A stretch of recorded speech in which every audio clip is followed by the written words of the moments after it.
સહજાનંદ સ્વામી મહારાજની જય, ગુરુ હરિ હરિપ્રસાદ સ્વામી મહારાજની જય, પ્રગટ ગુરુ હરિ પ્રેમ સ્વરૂપ સ્વામી મહારાજની જય, આત્મીય સમાજની જય જય જય જય. ગઈકાલથી જ આપણને અદ્ભુત લાભ મળી રહ્યો છે. ગઈકાલે સ્મૃતિ દર્શન કરાવતા પ્રભુપ્રિય સ્વામીએ પ્રેમ સ્વરૂપ સ્વામીજીનો એકદમ નજીકનો જે કહેવાતો પ્રસંગ જે ઘણીવાર સ્વામીજી વાત કરે છે, એની વાત કરી કે ગુણ દોષ ન જોવા. તો ગુણ દોષ ન જોવા તો શું જોવું? તો કે સંબંધ જોવો. તો એ સંબંધ યોગ ભગવાન સ્વામિનારાયણની સુપ્રીમસીનો એક એવો ભાગ છે કે ભગવાન સ્વામિનારાયણને સંબંધ યોગ આપ્યો કે ભૂલે ચૂકે પણ સંબંધમાં આવનાર એનું સર્વાંગી રૂડું કરવું, એનું જતન કરવું, એને અક્ષરધામ સુધી એની યાત્રાને પૂરી કરવી, એ ભગવાન સ્વામિનારાયણે આપણા જીવનમાં આપ્યું. પહેલામાં પહેલું તો મોક્ષ દુર્લભ નથી, પણ મોક્ષદાતા એવા પુરુષ દુર્લભ છે. અને એવા સંત મળે ત્યારે એનો સંબંધ થાય, અને એ સંબંધે કરીને પછી આપણે કાંઈ કરવાનું રહેતું નથી. ખાલી એની આજ્ઞામાં ટૂંક ટૂંક વર્ત્યા કરીએ તો આપણી યાત્રા થઈ જાય. ભગવાન સ્વામિનારાયણે વચનામૃતની અંદર કહ્યું છે કે એવા 13 ભરતખંડને વિશે એક તો જન્મ ધરવો એ અતિ દુર્લભ છે. ભગવાન સ્વામિનારાયણે ડિટેલમાં આખી વાત કરી છે કે 13 એવા દેશ છે જે મલિન છે, અને 12.5 દેશ એવા છે કે જેને વિશે જન્મ ધારણ કરીએ તો ભગવાન ધારક સંત મળી શકે. એમાં બી ગુજરાત અને અડધો કચ્છ એનું મેન્શન કરેલું છે. પણ ભગવાન સ્વામિનારાયણે કહ્યું કે ગુજરાતની ધરતી પર જન્મ થાય તો એવા મોક્ષદાતા પુરુષ મળી શકે, અને એવા મોક્ષદાતા પુરુષ મળે પછી એવા પુરુષની ઓળખાણ થાય, એનો સંબંધ થાય, ત્યારે આપણે કલ્યાણના માર્ગે જઈ શકીએ. તો એ સંજોગ ભેગા થવા એ અતિ દુર્લભ છે. આ જન્મે આપણને સ્વામીજી મળ્યા, ગુરુહરિ પ્રેમ સ્વરૂપ સ્વામીજી મળ્યા, એ સંબંધ મળી ગયો. આપણે ખરેખર એવા ભાગ્યશાળી છે કે આપણને એવા પુરુષ ઓળખાઈ ગયા છે, અને સ્વામીજી આપણને ઓળખાણ આપીને ગયા છે. ભગવાન સ્વામિનારાયણ સ્વામીજી પ્રસંગની વાત કરતા હતા. જ્યારે સ્વામીજી વિચરણમાં છપૈયા અને બધા પંચતીર્થી કરવા માટે નીકળ્યા ત્યારે સંતો જોડે ગયા હતા, અને સ્વામીજી આ પ્રસંગની વાત કરી કે ગુણાતીતાનંદ સ્વામીનું જે ગામ છે ભાદરા, ત્યાં એમનું ખેતર છે. ખેતર પાસે ભગવાન સ્વામિનારાયણ વિચરણ કરતાં કરતાં ત્યાં પહોંચ્યા, અને બીલીના ઝાડની નીચે ભગવાન સ્વામિનારાયણ વિરાજમાન થયા. પછી મહારાજે કહ્યું કે બીલીનું પાન આપો. તો એ 2-3 પાન સેવકોએ તોડીને આપ્યા હશે. એમાંથી એક પાંદડું નીચે પડ્યું, અને ત્યાં હજારો કીડીઓ, એકદમ રાફડો નીકળ્યો. અને મુક્તાનંદ સ્વામીની દ્રષ્ટિ પડી. મુક્તાનંદ સ્વામી એકદમ સત્સંગની માં જેવા સંત હતા. મેક્સિમમ પ્રશ્નો આપણી માટે કદાચ કોઈએ પૂછ્યા હોય તો એ મુક્તાનંદ સ્વામી હતા. મુક્તાનંદ સ્વામીએ મહારાજને પ્રશ્ન પૂછ્યો કે મહારાજ, આ કીડીઓના એવા કેવા ભાગ્ય કે જેની પર તમારી દ્રષ્ટિ પડી ગઈ. પછી મહારાજ તો હસ્યા કરે. ત્યાંથી ઊંડ નદીના કિનારા પર ગયા. એટલે થોડી વાર થઈ, મુક્તાનંદ સ્વામી જોવે કે કીડીઓ ચતુર્ભુજ સ્વરૂપ ધારણ કરી અને બધી દિવ્ય દેહ ધારણ કરીને એનો કલ્યાણના માર્ગે ગઈ. ચતુર્ભુજ સ્વરૂપ ધારણ કરીને ગોલોક વૈકુંઠમાં ગઈ. સ્વામીજી વર્ણન કરતા હતા કે અડધો કલાક સુધી મુક્તાનંદ સ્વામી જોયા કરે. પછી ત્યાંથી ઊંડ નદીના કિનારા પર પહોંચ્યા. ત્યાં મુક્તાનંદ સ્વામીએ પાછો પ્રશ્ન પૂછ્યો કે મહારાજ, આ કીડીઓના કે એવા કેવા પુણ્ય કે એને આપની દ્રષ્ટિ પડી ગઈ. ત્યારે મહારાજે ઊંડ નદીના કિનારા પર જે રેતી હતી એ રેતીના 5 ઢગલા કાઢ્યા. પહેલાં તો મહારાજે કહ્યું કે એ તો ખાલી જીવ દશાને પામેલા જીવ હતા, પણ કે તમ જેવા સાધુનો વાયરો લાગ્યો તો કે એને સંબંધ થઈ ગયો, અને સંબંધે કે બધી આજે કલ્યાણના માર્ગે ગઈ. ત્યારે મુક્તાનંદ સ્વામીએ બીજો પ્રશ્ન પૂછ્યો કે મહારાજ, આ તો કે અડફેટ યોગમાં આવી ગઈ, પણ કે તમારી આજુબાજુ અંતેવાસી જે સેવકો છે, તમારી જે સેવામાં ખડે પગે રોજ ઊભા છે, તમારી આજ્ઞા પાડે છે, તમારા વચનને પકડીને જીવવાનો પ્રયત્ન કરે છે, એવા મુક્તોનું કેવું કલ્યાણ થાય? ત્યારે મહારાજે ઊંડ નદીના કિનારા પર 5 રેતીના ઢગલા ભેગા કર્યા અને મુક્તાનંદ સ્વામીને કહ્યું કે આ ગણાય? તો કે ના મહારાજ. તો કે એ તો નેતિ નેતિ નેતિ એમ કે અમારો સંબંધ થયો તો કે એને હવે કાંઈ કરવાનું ના રહે, એને ખાલી કે પડ્યા રહેવાનું. ભગવાન સ્વામિનારાયણ એકવાર એક દરબારને ત્યાં રોકાયેલા. ત્યાં આગળ એક ગરીબ પરિવાર દંપતી આવતું હતું રોજ. એ બેનને એવો સંકલ્પ, પાતળીબાઈ એમનું નામ, એને સંકલ્પ કે મહારાજ આપણે ત્યાં તો ક્યારે પધારે એમ, કે આપણે તો એવી વ્યવસ્થા નથી, એવી કોઈ ઇકોનોમિકલ સિચ્યુએશન નથી કે મહારાજની કંઈ સેવા ભક્તિ કરીએ. પણ મહારાજ તો એવા કરુણાનિધિ છે, અંતર્યામીપણે સંકલ્પ પકડી અને ચાલતા ચાલતા ચાલતા અચાનક જ એમના ઘરે જઈને ઊભા રહ્યા. ત્યાં ગયા એટલે એકદમ પેલા ઓવરવેલ્મ થઈ ગયા. મહારાજને જોઈને એટલા બધા રાજી થઈ ગયા, એક્સાઇટેડ થઈ ગયા કે શું કરું ને શું ના કરું. બિચારાઓ પાસે કદાચ બેસાડવાની પણ એવી જગ્યા નહીં હોય. મહારાજને બેસાડ્યા, અંદર જઈ અને દૂધનું તુંબડી ભરેલી તે મહારાજને દૂધ આપ્યું. મહારાજે દૂધ ગ્રહણ કર્યું અને મહારાજ એકદમ આનંદમાં આવીને કહ્યું કે ખૂબ જ મીઠું છે કે નો ટેસ્ટ. એટલે પેલા જે હસબન્ડ હતા એમને કહ્યું કે મહારાજ કે જે ભેંસો છે કે એને અમે બહુ પ્રેમથી રાખીએ છીએ, કે એની કે સારી રીતે સેવા ભક્તિ કરીએ છીએ તો કે આટલું સરસ કે મીઠું દૂધ આપે છે. મહારાજ કે બીજું આપો. પછી 3જી વાર માગ્યું, 4થી વાર માગ્યું, એમ કરીને આખી તુંબડી મહારાજ ગ્રહણ કરી ગયા. પછી મહારાજ તો નીકળી ગયા. પછી પેલા બેન અંદર ગયા ત્યારે એને ધ્યાન થયું કે આ દૂધ નહોતું પણ પેલું વાસણ ઘસવા માટે ખાટી છાશ રાખે, એ દૂધ અને છાશ બંને જોડે હતું. તો કે ભૂલથી મહારાજને તો કે આપણે છાશ પીરસી દીધી. પછી બહુ અંતરમાં, એક તો પ્રેમી ભક્તો હોય, અંતરમાં દુઃખ થઈ ગયું કે મહારાજને આપણે પ્રોપર સેવા ન કરી શક્યા, કે આપણે ઉપેક્ષા થઈ ગઈ. પછી દોડતા દોડતા ગયા, મહારાજની માફી માગી કે મહારાજ અમારી ભૂલ થઈ, કે આટલી ખાટી છાશ તમે કે મીઠું દૂધ કરીને ગ્રહણ કરી ગયા. કે ત્યારે મહારાજે કહ્યું કે અમને તો કે એ ખાટી છાશ ખાટી નહીં લાગી, કે તમારો ભાવ એટલો બધો હતો તો કે અમને એ મીઠા દૂધ જેવી લાગી. પણ પછી મહારાજે બહુ અદ્ભુત વાત કરી કે પણ કે તમે કે પણ કે અમારા સત્સંગમાં આવો ને તો કે અમારા સત્સંગની અંદર કદાચ કોઈ હરિભગત એવા ખાટી છાશ જેવા હોય ને તો કે તમે એને મીઠા દૂધની જેમ કે એનો સ્વાદ માણજો, તમે કે એનું જજમેન્ટ નહીં લેતા. કે આપણા જીવનમાં પણ આ જ છે કે આપણને પ્રગટ સંત મળ્યા, એનો સંબંધ મળ્યો, આટલો સરસ જોગ મળ્યો, આવો સરસ સમાજ મળ્યો. પણ એક જ વસ્તુ છે કે કરવાનું કાંઈ નથી. એમને જે કહ્યું ગુણ દોષ ન જોવા, ખાલી સંબંધ જોવા કરવો. દરેક મુક્તો પોતપોતાના સ્વભાવ પ્રકૃતિથી જીવતા હોય પણ એ સંબંધના આનંદમાં રહી. સ્વામીજી નિરંતર કહેતા કે સંબંધ જુઓ, સ્વભાવ નહીં. સ્વામીજી એ પણ કહેતા કે સંબંધ જુઓ, એના જેવું કોઈ બીજું પુણ્ય નથી, અને સ્વભાવ જુઓ, એના જેવું બીજું કોઈ પાપ નથી. તો આપણું જીવન કેવું છે?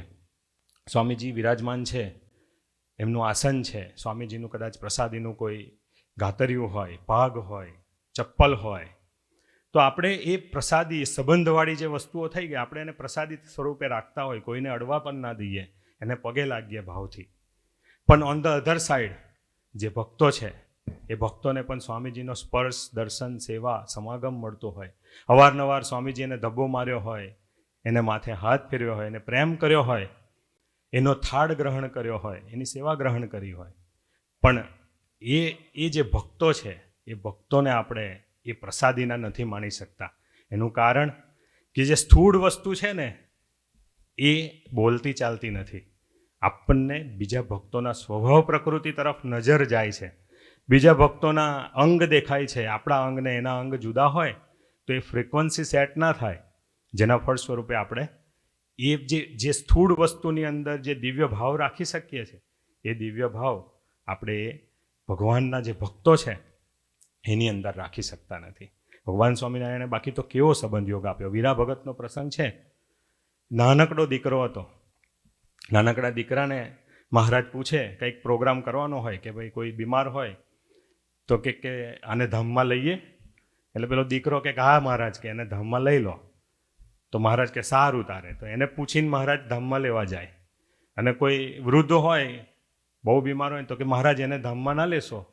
તો મહારાજ કે સારું, તારે આપણે વધારે રાખીએ. તો મુક્તાનંદ સ્વામીને અંતરમાં એવું થાય કે આ નાના દીકરાને પૂછીને મહારાજ કે બધા પ્રોજેક્ટો કરે છે.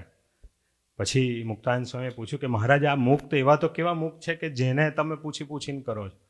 ત્યારે મહારાજે કહ્યું કે એનો એવો કોઈ પુણ્ય નથી. આ તો કે અમારા એ થૂમડું હતું ઝાડનું, અમારે ઠોકર વાગીને થૂમડું નીકળી ગયું, અને જે ચેતના છે એ ચેતના વીરા ભગત છે કે, પણ કે અમારો સંબંધ થઈ ગયો ને એના સંબંધે કે એટલા મોટા થઈ ગયા કે અમારાથી કે એની આજ્ઞા લોપાતી નથી એમ.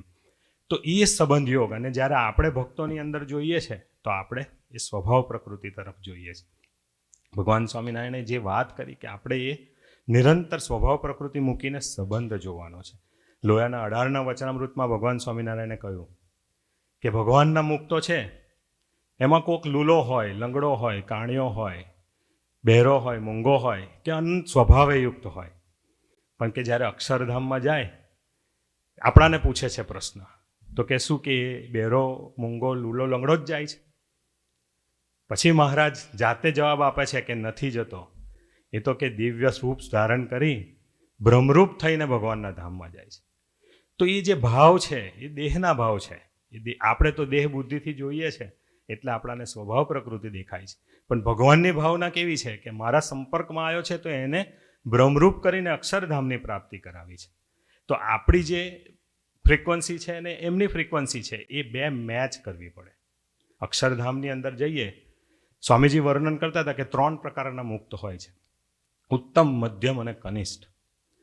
પણ કે ત્યાં પછી ત્રણેયનું સુખ જુદું જુદું હોય.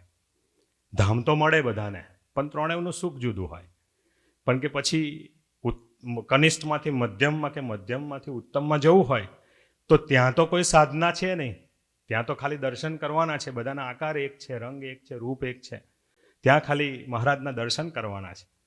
તો એ યાત્રા પછી આગળ કેવી રીતે ચાલે? તો કે મહારાજ જે બ્રહ્માંડમાં જ્યારે પ્રવર્તન કરે, પોતે પ્રગટે, ત્યારે આખો સમગ્ર સમાજ, અક્ષરધામ, પાર્ષદ, ઐશ્વર્ય બધું લઈને પધારે. અને તે સમયે એ જે ગતિ છે તમારી, ત્યાં આગળ તમારી પ્રોસેસ ઓફ પ્યોરિફિકેશન થાય કે કનિષ્ઠમાંથી મધ્યમ કે મધ્યમમાંથી ઉત્તમ જવા માટેની એક સરસ સાધના માર્ગ મૂકે. કહેવાનો મતલબ કે આપણે અત્યારે જ્યાં બેઠા છે ત્યાં આજુબાજુ આ બધા મુક્તોને મહારાજ લઈને જ પધાર્યા છે.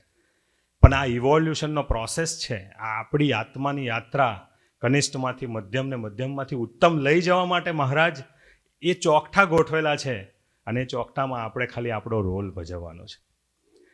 ગુણાયતાન સ્વામીના સમયમાં આગળ કદાચ પ્રસંગની વાત કરી હતી, એમના માળાના મનકાના હરિભગત કહેવાય કે વેલો સથવારો. એ વેલો સથવારો એ જે સાધના માર્ગ, આપણે આ એક એક્ઝામ્પલ એટલા માટે લેવું છે કે આપણે આપણા જીવનમાં ક્યાં ફોલબેક થઈએ છીએ, આપણે એ ગેપ એનાલિસિસ થાય. એ વેલો સથવારો, એનો ભાઈ, એનું નામ કરશન સથવારો. તો સાધના શું? એ કરશન સથવારોનો સ્વભાવ એવો એકદમ કડક, એને જેની જોડે ફાવે એની જોડે સંપૂર્ણ દોસ્તી કરે, પણ એની રીતે કોઈ ના વર્તે તો પછી એકદમ કડક સ્વભાવ, એને દંડા સરકાર. એટલે પેલું કહેવાય કે it's my way or highway, એવી પરિસ્થિતિ. એટલે વેળા સથવારાની જોડે એને કાયમ એને એક સંકલ્પ ઉઠે. ગુણાયતાન સ્વામી એની ઘરે પધાર્યા તો એને વાત કરી કે મહારાજ બધું સરસ છે કે. ગુણાયતાન સ્વામીને કે સ્વામી પણ કે આટલું એક વસ્તુ કરો કે તમે થોડું વેલાને કે છે ને, અરે કરશનને કે થોડીક ગોષ્ઠી કરો કે થોડો સુધરી જાય એમ. ત્યારે ગુણાયતાન સ્વામીએ એક વાત કરી કે તારે એનું નહીં જોવાનું, કે તું તારો સત્સંગ કર. ગુણાયતાન સ્વામી કહ્યું કે તારે એક જ વસ્તુ જોવાની કે હું આવું ત્યારે મારી સેવા તો કરે છે ને, કે એ સિવાય તારે બીજું કાંઈ જોવાનું નહીં. કે એને કે એ મારી સેવા કરે છે તો એનો છેલ્લો જન્મ હું કરાવી દઈશ. એટલે પછી વેલા સથવારાને થયું કે ભલે. પછી થોડો ટાઈમ જાય, પાછા ગુણાયતાન સ્વામી પધાર્યા. એટલે ગુણાયતાન સ્વામીને કહ્યું કે મહારાજ બધું સરસ છે, પણ કે થોડુંક કે એને તમે એ કરો, કે કારણ કે એટલો બધો કડક નેચર છે કે એવરી ડે કંઈક ને કંઈક નવા પ્રસંગો ઊભા થાય છે. કે હવે પછી કે આપણને શું હોય, આપણે સત્સંગ અમરીશ થયા, બહાર ફરતા હોય, આપણા ઘરમાં કોઈક આવું પાત્ર મૂક્યું હોય અથવા આજુબાજુમાં કોઈક પાત્ર મૂક્યું હોય તો આપણને લોક નડે. કારણ કે કહેવાવાળા તો આપણાને જ કે બહાર જઈને 2 જણને સત્સંગની વાત કરીએ તો કે તું પહેલાં તાર ઘરમાં જો ભાઈ, બીજાને કહેવા નીકળ્યો છે. એટલે એ જે ભાવ છે એ ભાવ એમને કદાચ નડતા હશે. એમને ગુણાતીતાનંદ સ્વામીને પ્રાર્થના કરી કે બસ કે મને એની જોડે પ્રીતિ છે કે, અને એ પ્રીતિના દાવે હું કહું છું, મને કે એનો અભાવ નથી, પણ કે એક પ્રીતિ છે અને કે એનું બહુ ખરાબ દેખાય, અને એટલે કે તમે એને થોડી ઘણી કે કંઈક એવી સૂચન કરો કે આ સ્વભાવ પ્રકૃતિ થોડા છોડે, થોડો માઇલ્ડ થાય. ત્યારે ગુણાતીતાનંદ સ્વામીએ ઠપકો આપ્યો કે મેં તને કહ્યું હતું કે તારે એની તરફ દ્રષ્ટિ નહીં કરવાની, તું તારું જો કે. પછી ગુણાતીતાનંદ સ્વામીએ કહ્યું કે તારા ભાઈને તારી જોડે જેટલી પ્રીતિ છે ને એથી સવાઈ પ્રીતિ કે મને એની જોડે છે કે, એનું રૂડું હું કરીશ કે. તો આ વાત વેલા સથવારાને થાય કે સાલું સત્સંગ આપણે કરીએ, એફર્ટ આપણે કરીએ, પેલો ધમાલ કરી ખાય અને બધા આશીર્વાદ કે મહારાજ કે એને જ આપ કરે છે, આપણું શું કે. પણ દરેકનો માર્ગ જુદો છે. આજે સત્સંગ છે ને, સત્સંગમાં બી આવું જ હોય. દરેકના સ્વભાવ પ્રકૃતિ જુદા છે, એના રસ્તા જુદા છે, એનો સંબંધ વાંધવાની રીતિનીતિ જુદી છે. જેમ આપણે આગળ પહેલાં કદાચ વાત કરેલી કે કોઈ ખેતર એટલે કોઈ ફૂલો એક જ ટાઈપના ફૂલો રોપેલા હોય તો એને ખેતર કહેવાય, પણ વિવિધ પ્રકારના ફૂલો જ્યારે હોય ત્યારે એ ફૂલોને બગીચો કહેવાય. એક ગુણાતીત બાગ મહારાજ અનંત પ્રકારના મુક્તો ખીલવ્યા છે. એ મુક્તોના સ્વભાવ પ્રકૃતિને સાથે રાખીને જેવા છે એવા સ્વીકારીને એનો આનંદ માનવાનો, એની સુવાસ અનુભવવાનો આ માર્ગ છે. એટલે એ જે વાત છે એ વાત એની જર્ની, કે એ ઉત્તમ ભક્ત થવું એટલું સહેલું નથી. એને જે જર્ની કરી છે જર્નીની વાત છે. ત્યાર પછી થોડો સમય ગયો હશે અને એક પ્રસંગ એવો થઈ ગયો, કરશન સથવારો કંઈક ગામમાં જતો હતો અને ખબર પડી કે કોઈક ભરવાડ બધા ઘેટા બકરા લઈ અને એના ખેતરમાં ઘૂસી ગયો હશે, બધું બગાડ્યું, એનું પાક જે કંઈ રોપેલો હતો એ બધું થોડું નુકસાન થયું. એનો જે રીતનો કડક નેચર હતો એટલે એ ત્યાં પહોંચ્યો અને જઈ અને થોડી મારઝૂડ થઈ હશે, એમાં પેલો કોઈક ભરવાડ હતો એને મારી નાખ્યો. હવે મારી નાખ્યો પછી એનો સ્વભાવગત એ પ્રોબ્લેમ હતો કે એકદમ એગ્રેસિવ થઈ જાય, એનાથી થઈ ગયું. પછી એને થોડું રિયલાઇઝ બી થયું કે સાલું ખોટું થઈ ગયું. પછી એવો ઉદાર દિલનો બી હતો, એને લાગ્યું કે આ બૈરી છોકરા એના બિચારાના રજડી જશે, તો પાછો જઈને માફી માગીને એ લોકોને લઈ આવ્યો કે ચાલો તમારું ભરણ પોષણ લાઈફ ટાઈમ સુધી કે હું કરીશ એમ. તો એ લોકોને ઘરે લઈ આવ્યો છે. હવે લોકને તો શું હોય, આખું ગામ પાછી વાતો ચાલુ થઈ ગઈ. એટલે એ દરમિયાનમાં પાછા ગુણાતીતાનંદ સ્વામી ત્યાં પધાર્યા હશે. એટલે પેલા વેલા સથવારાએ ગુણાતીતાનંદ સ્વામીને પ્રાર્થના કરી કે સ્વામી હવે તો કે આખું ગામ કે એનો વિશ્વાસ નહીં કરતું, કે હવે તો કે સ્વધર્મના કે પ્રોબ્લેમ ચાલુ થઈ ગયા છે કે, એટલે કે હવે કંઈક કરો કે. ત્યારે ગુણાતીતાનંદ સ્વામીએ કહ્યું કે ભલે આખું ગામ એનો વિશ્વાસ ના કરે, પણ કે મને એનો સંપૂર્ણ વિશ્વાસ છે. અને પછી ગુણાતીતાનંદ સ્વામીએ કહ્યું કે જેવો તું મારી જોડે બેઠો છે ને કે એવો અક્ષરધામમાં હું એની જોડે બેસીશ કે. તો વેલા સથવારાને થાય કે ચાલું આટલું બધું માણસ કરે તો બી આશીર્વાદ એને મળે છે, આપણે શું કરવાનું એમ. પછી એને બી અંતરદ્રષ્ટિ થઈ, હાર્ડવર્ક કરતો હશે, એને આપણાને બી સ્વામીજી કહે તો આપણે બી પ્રયત્ન તો સિન્સિયરલી કરતા હોય, વર્તાય ના વર્તાય 80% 90% વર્તાતું હોય, એ બી બિચારો પ્રયત્ન કરતો હતો. એમ તો કરતાં કરતાં કરતાં કરતાં થોડો સમય ગયો. પછી એને ગુણાતીતાનંદ સ્વામી ફરી પધાર્યા હશે ત્યારે કહ્યું કે મહારાજ હવે મને કે બિલકુલ કે કરશનનું કાંઈ દેખાતું નથી, કે સંપૂર્ણ અંતરથી કે મને ભાર નથી, પણ કે મહારાજ કે કૃપા કરો, મને એની ચિંતા થાય છે કે આ સ્વભાવ પ્રકૃતિએ કરીને કેટલું પ્રારબ્ધ બાંધશે કે. એટલે પાછા ગુણાતીતાનંદ સ્વામી કડક થઈને કહ્યા કે તને ના પાડી છે ને કે તું તારો સત્સંગ સુધાર, તને કે અડધી પ્રીતિ મારી જોડે છે, અડધી તો કે તને લોકો જોડે છે કે, એટલે કે તને આવા વિચાર આવે છે કે તું સંબંધે જીવતો થા, કે તને તું તારો ભાઈ માને છે એ તારી દેહ બુદ્ધિ છે, કે તું એને એ મારો ભગત છે, એ મારો પ્રિય પાત્ર છે એવું માનીને એને એ દ્રષ્ટિથી જોતો જ.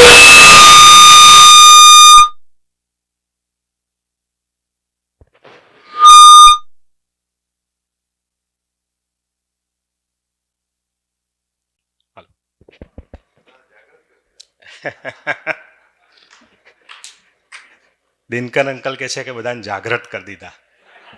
આપણે આ શિબિર જ જાગૃત થવા માટેની છે. એટલે એને ગુણાયતાન સ્વામીને કહ્યું કે બસ મને આ એક જ ચિંતા થાય છે. એટલે ગુણાયતાન સ્વામીએ બી એને લાઈફ ટાઈમનું લેસન આપ્યું કે તું સંબંધે જીવતો થા. પછી એને કહ્યું કે સ્વામીજી હું 100% પ્રયત્ન કરું છું, પણ કે ખાલી એક જ વસ્તુ છે કે એનો જે આ કડક સ્વભાવ છે ને એના ફળ સ્વરૂપે એવરીડે કે કોઈની જોડે ઝઘડી પડે છે, એવરીડે કોકને મારે છે, કે બસ આટલું કે આપ બંધ કરાવો.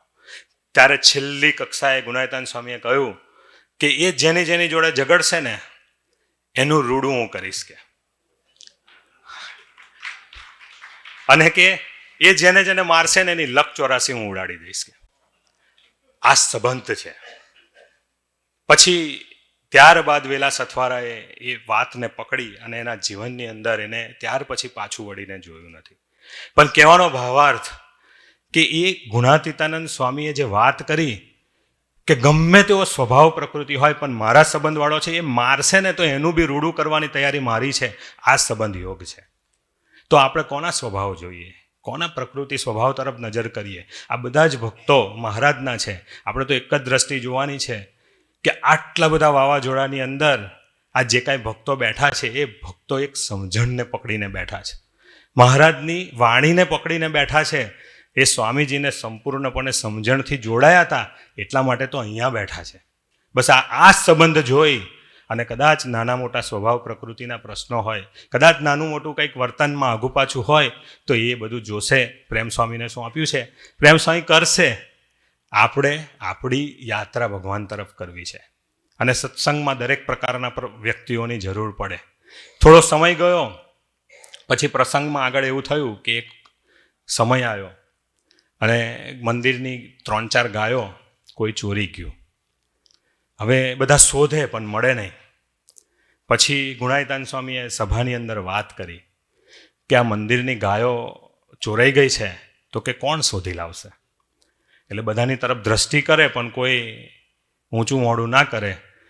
ત્યારે કરસાને હાથ ઊંચો કર્યો કે સ્વામીજી હું શોધી લાવીશ. પછી ગુણાયતાન સ્વામીએ કહ્યું કે ભલે શોધી લાવો, પણ કે જઈ મળે ને ત્યાં કે મહેરબાની કરીને કોઈને મારતો નહીં કે. તો કે હા સ્વામી કે. પછી એને બી એની રીતે એના બી સોર્સિસ હશે, કોઈને પૂછ્યું, એને ખબર પડી કે આ જગ્યાએ છે એટલે ગયા. જઈને પેલા લોકોને કહ્યું કે ભાઈ તમે મંદિરની 4 ગાયો ચોરી લાયા છો તો કે આપવી છે કે પછી અમે શોધી લઈએ? એટલે હવે બધાને ખબર કે આનો નેચર એવો છે કે અમને મારશે, એટલે કે ભાઈ લઈ જા તું કે. પછી ગાયો આપી એટલે બીજો પ્રશ્ન પૂછ્યો કે માર ખાવો છે કે ગુણાયતાન સ્વામીને દર્શન કરવા આવું છે કે? એટલે પેલા લોકો કે ભાઈ અમે આવીએ દર્શન કરવા આવીએ.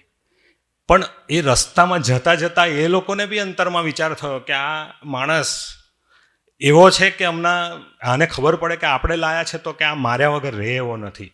પણ કે આના સ્વભાવમાં આટલું બધું પરિવર્તન કેવી રીતે કે પૂછે છે. પછી ગુણાયતાન સ્વામી પાસે આવ્યા. ગુણાયતાન સ્વામીને કહ્યું કે આ રહી 4 ગાયો અને આ રહ્યા ચોર. ગુણાયતાન સ્વામી પહેલો પ્રશ્ન પૂછ્યો, માર્યા નથી ને કે? ત્યારે એને કહ્યું હાથ જોડીને કે ના સ્વામી કે આપે કહ્યું હતું એટલે માર્યા નથી. એ લોકોએ કહ્યું કે ગુણાયતાન સ્વામીના દર્શન કરવા આવું છે એટલે કે મેં માર્યા નથી. પછી ગુણાયતાન સ્વામીએ કહ્યું કે બિચારાઓને કદાચ જરૂર હશે તો કે આપી દો આપણે ગાયો કે, જરૂરિયાત હશે ને ચોરી ગયા હશે. ત્યારે પેલા લોકોએ કહ્યું કે ના મહારાજ કે અમે કે બીજી 2-4 ગાયો કે સેવામાં આપીએ. એ લોકોએ ગાયો બી સેવામાં આપી, સત્સંગી થયા. પણ પછી ગુણાયતાન સ્વામીએ વેલા સથવારા બાજુ જોઈને કહ્યું કે તારથી આ થશે? એટલે એને હાથ જોડ્યા કે ના મહારાજ. એટલે આ વસ્તુ છે કે સત્સંગમાં કદાચ કોકનો સ્વભાવ પ્લસ માઇનસ હશે, પણ ભગવાન એને એક જ એવી સેવા કરાવશે કે એનું અંતર બદલી નાખશે. અને એટલે જ મહારાજે કહ્યું છે કે સડ ઉર્મિએ રહિત કરતાં અમને કાંઈ વાર લાગતી નથી. આપણે ગમે તેટલા એફર્ટ કરીએ પણ મહારાજની દ્રષ્ટિ એની પર પડી તો એ આત્માને મહારાજ રાતોરાત બદલી કાઢે. જેતલપુરના હીરાબાઈ હતા, એને 24 કલાકની ખાલી એની સાધના હતી, પણ 24 કલાક એ નિર્દોષ બુદ્ધિથી એમને સેવા કરી. એક બાજુ વિકારી જીવન, પણ 24 કલાકના અંતે મહારાજે કહ્યું કે મુક્તાનંદ સ્વામી જેવું કલ્યાણ. હવે આપણે વિચારીએ કે મુક્તાનંદ સ્વામીનું જીવન એટલું અદ્ભુત, મહારાજ જેને પૂછ્યા વગર એક પગલું બી ના ભરે એવા મહારાજ. હવે આપણે વિચારવો જોઈએ કે એ હીરાબાઈ મુક્તાનંદ સ્વામીના લેવલે ગયા કે મુક્તાનંદ સ્વામી હીરાબાઈના લેવલે આવ્યા.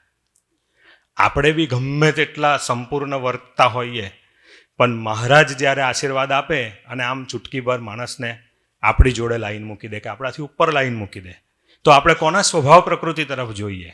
એટલા માટે સ્વામીજી કહે છે કે ગુણ દોષ ન જોવા, પણ ખાલી સંબંધ જોવો. અને આવા પ્રગટ સંત મળ્યા છે તો આપણે ખાલી એટલું જ કરવાનું છે કે એ સંબંધવાળા ભક્તોની માથાકૂટમાં નહીં પડવાનું.